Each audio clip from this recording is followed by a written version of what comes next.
Petugas pemadam kebakaran Mamuju, Sulawesi Barat diserang tawon saat memindahkan sarang tawon yang berada di atap rumah warga. Petugas damkar yang terkena sengat pun harus mendapat perawatan medis.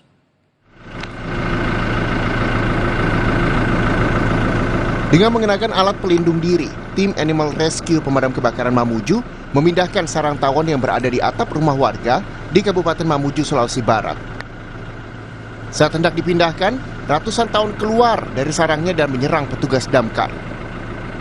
Petugas terpaksa melakukan pengasapan dan penyemprotan dengan racun pembasmi hama, lantaran kondisi medan yang cukup sulit karena berada di atas atap. Butuh waktu sekitar 30 menit hingga sarang tawon baru bisa dipindahkan menggunakan karung.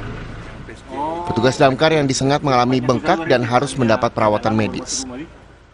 Sesuai dengan prosedur SOP kami memakai alat APD dan kelengkapan lainnya. Cuman kendalanya itu karena ini agak kemiringan karena di atas seng.